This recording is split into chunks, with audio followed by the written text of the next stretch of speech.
Luis Antonio de Tomaso, titular del IOPS, Instituto de Opinión Pública y Proyectos Sociales. Bienvenido, Antonio. ¿Cómo andas? ¿Qué tal? Buenos días, buenos días. Un gusto verte.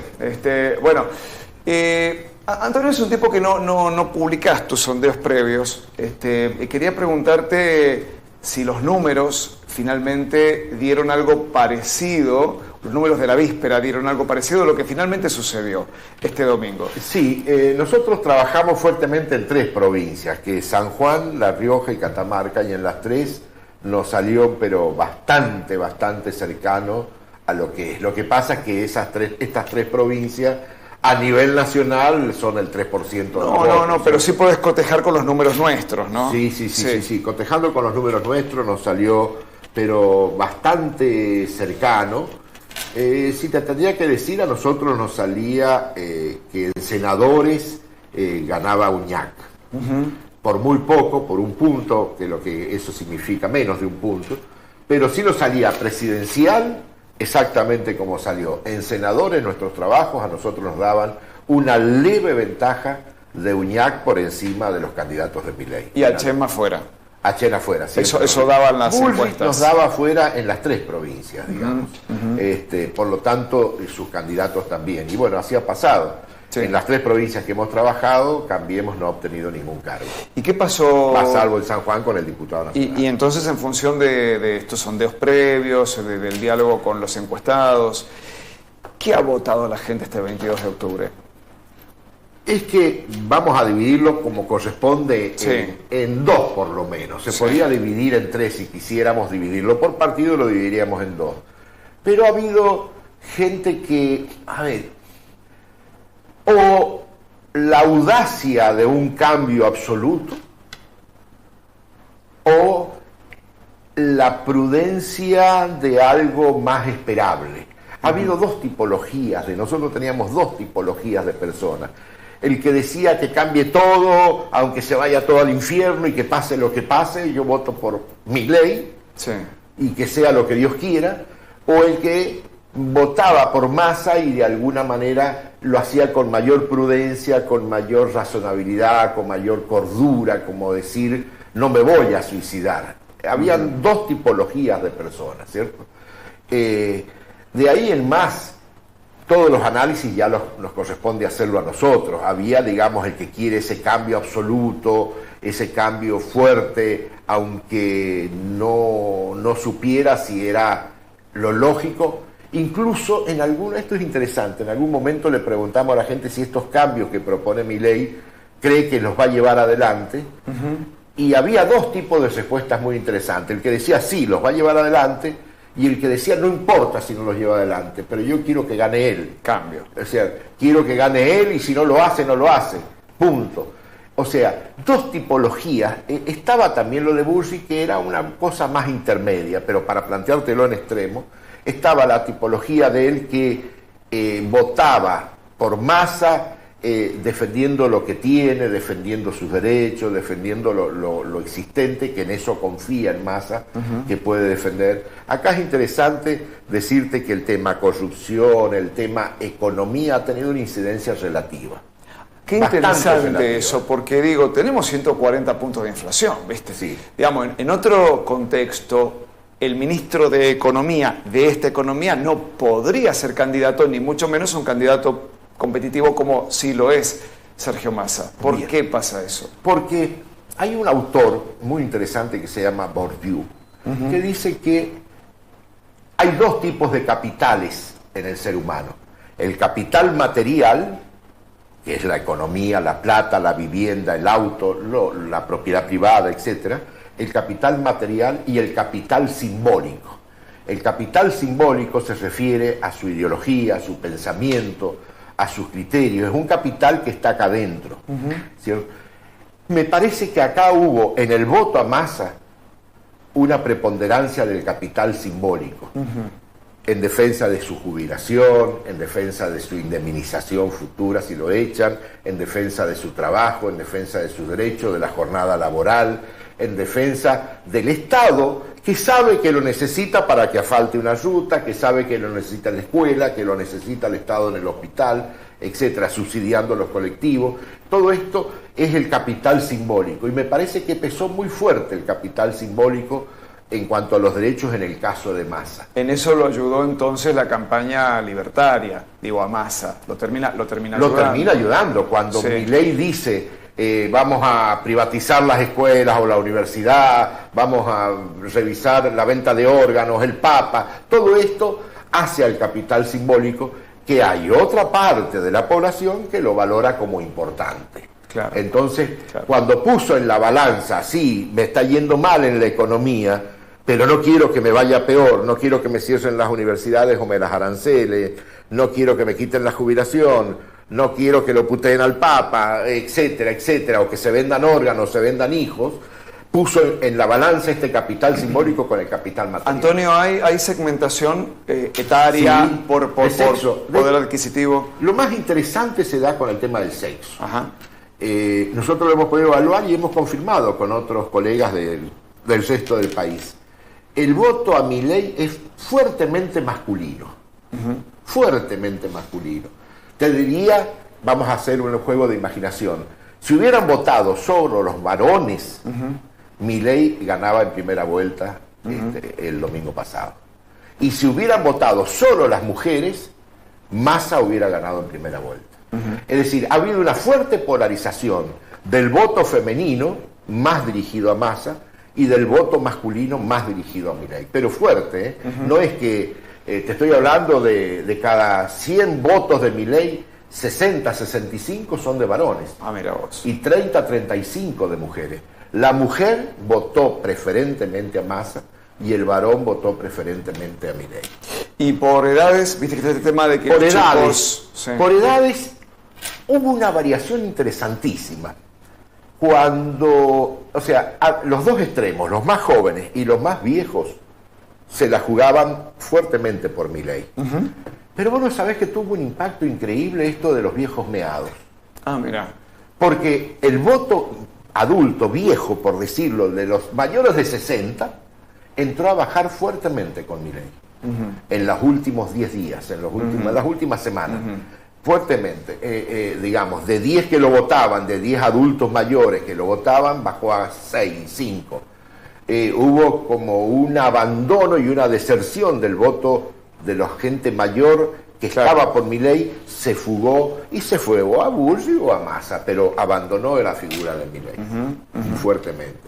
Y lo otro es, ¿en qué punto el cambio lo dejó de encarnar Juntos por el Cambio y se lo apropió Milei? ¿En qué momento sucedió eso? A mí me parece que eso sucede cuando el Milei extremo. Cuando el Milei extremo comienza a aparecer diciendo Ministerio de Tal afuera, salud afuera, hospitales afuera, todo esto afuera, me parece que ese fue el clic que hizo que le llevara el voto a Cambiemos.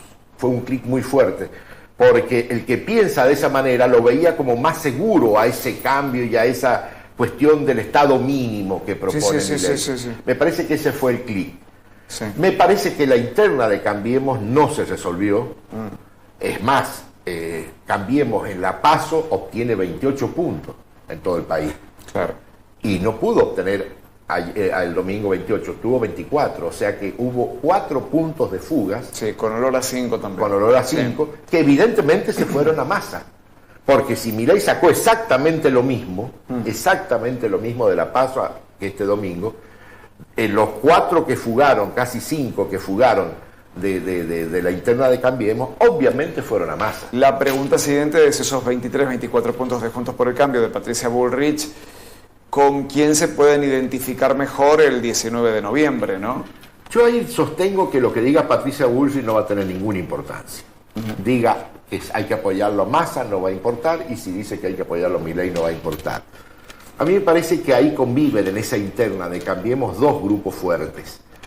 El grupo pro puro, macrista puro, y el grupo del radicalismo, de los gobernadores radicales. El pro puro, Macri, ya lo ha dicho, me parece que de alguna manera va a jugar más con Milei. Y el radicalismo me parece que filosóficamente, hablemos de Cornejo en Mendoza, o de Valdés en Corrientes, o de Chubut, o el mismo Puyaro de Santa Fe, filosóficamente el radicalismo sostiene que el Estado es responsable de un conjunto de cosas como la salud, la educación. De qué manera cada uno lo hace de distintas formas. Pero filosóficamente me parece que la UCR, el radicalismo y esos gobernadores van a jugar mucho más importantemente con Massa que con Milei. De ahí el más. Que el gobernador diga apoyemos a Massa tampoco quiere decir que van a hacerle caso. La sociedad está en un estado interesante y divino de hacer lo que tenga ganas de hacer, sin etiquetas. Claro. ¿Cierto? Me parece que Milei confunde o está cometiendo el mismo error que cometió Bullrich, exterminar a. Eso no suma. No suma.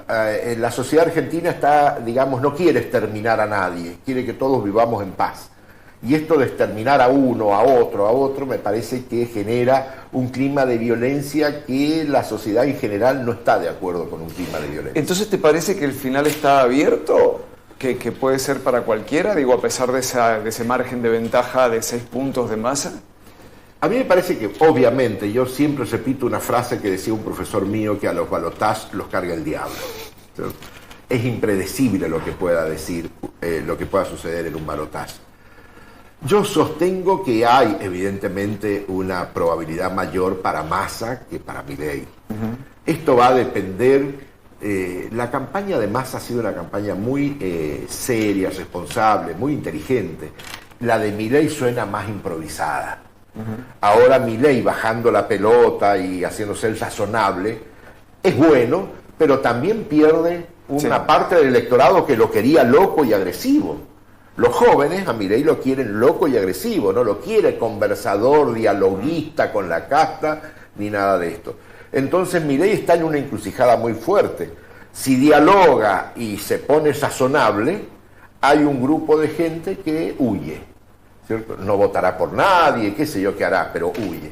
Y si Milei toma el extremo agresivo y fuerte, y los más razonables dicen, no, yo no quiero un loco de presidente, prefiero a alguien con un grado de cordura y razonabilidad interesante.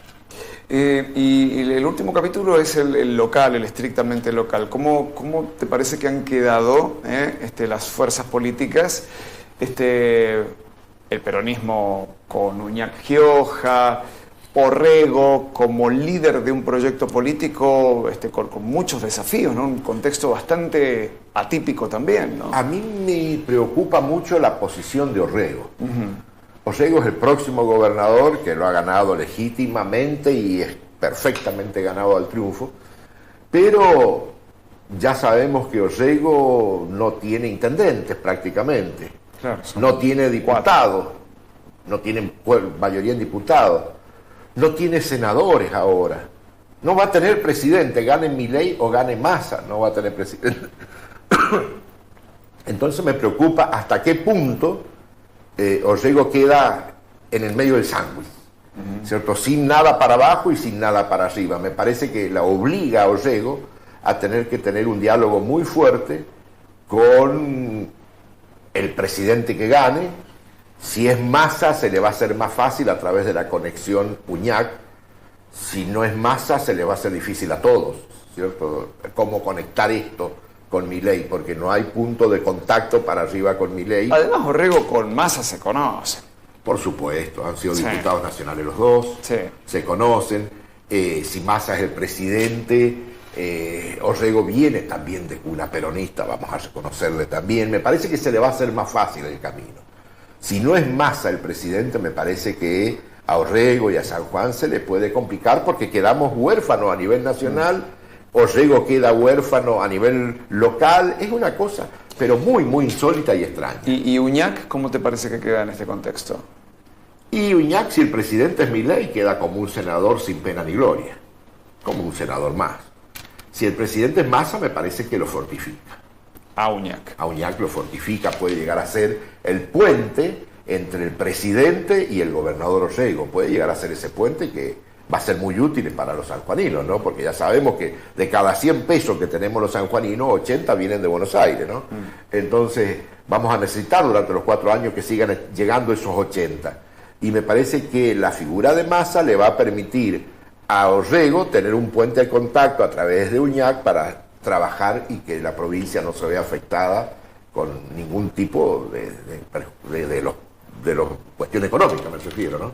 La última, Antonio, ¿por qué ninguna consultora, al menos de las que publican sus resultados, acertó, salvo la brasileña, Sí, hasta por ahí, Atlas Intel, ¿no? Sí. Había hablado de una paridad más entre Milei y Bullrich en segundo lugar, pero es la única que había dado a Massa arriba Sí. y lejos. ¿Pero qué está pasando con los sondeos de opinión que bueno, tienen alguna falibilidad? Y yo te diría, lo que pasa es que en los sondeos de opinión que nosotros leemos, tiene una fuerte, digamos, penetración en las grandes ciudades, como sería Capital Federal, Buenos Aires, Córdoba, Mendoza, Santa Fe. Y en estos lugares no está tan fácil encuestar. Hay que hacerlo cara a cara. Es prácticamente imposible encuestar cara a cara, que nosotros en San Juan todavía lo podemos hacer cara a cara, en La Rioja, en Catamarca. Claro. Por eso también es mucho más fiable. Pero cuando lo tienen que hacer evidentemente por teléfono, y por teléfono la cosa no es tan sencilla. Es lo mismo, no. Es una leve aproximación, pero no es fácil.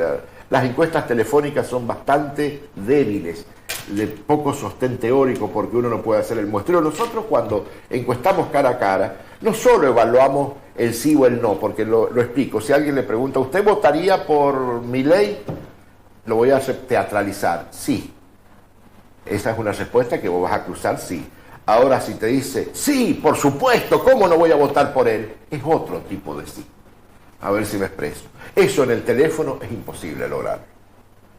Entonces, la actitud física y facial también la evaluamos. No es lo mismo un sí aburrido que diga, sí, sí, a que diga, sí, por esto, por aquello. Y eso por teléfono es imposible. Claro.